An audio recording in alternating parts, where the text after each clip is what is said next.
TikTok করার কারণে গোরস্থানে লাশ দাফন করতে দেয়নি এলাকাবাসী। এই ব্যাপারে ইসলাম কি বলে? আসলে ভাই, আমরা একজন মানুষের সঙ্গে মৃত্যু পরবর্তী আচরণ কি সেটা আমরা অনেকেই জানি না।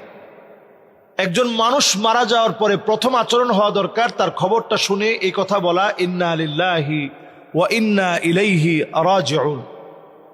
2 নাম্বার কাজ হচ্ছে যদি সে ছেলে হয় তাহলে বলা আল্লাহুম্মা সাব্বিতহু আলাল ঈমান, আর যদি মেয়ে হয় তাহলে বলা আল্লাহুম্মা সাব্বিতহা আলাল ঈমান। 3 নাম্বার কাজ হচ্ছে তার যদি কোনো ঋণ থাকে সেটা পরিশোধ করার দ্রুত ব্যবস্থা নেওয়া। 4 নাম্বার কাজ হচ্ছে তার দাফন কাফন, তার জানাজার নামাজ পরবর্তী সময় তাকে কবরস্থ করা পর্যন্ত তার পিছনে পিছনে যাওয়া। তো কবরস্থান অথবা কবরস্থ করা এটা একজন মানুষের মানবীয় অধিকার।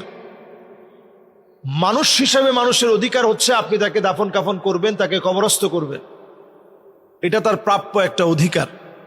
এই অধিকার আপনি নষ্ট করতে পারবেন না, যদিও সে অনেক বদকার, যদিও সে অনেক খারাপ, অনেক অন্যায়কারী, অনেক বড় সন্ত্রাসী, অনেক বড় টিকটকার, অনেক বড় দুশ্চরিত্র, অনেক বড় লম্পট, প্রস্টিটিউট, যাই হোক না কেন, আপনি ওই কবরস্থানে যদি তাকে কবরস্থ করতে না দেন তার অধিকার আপনি নষ্ট করলেন।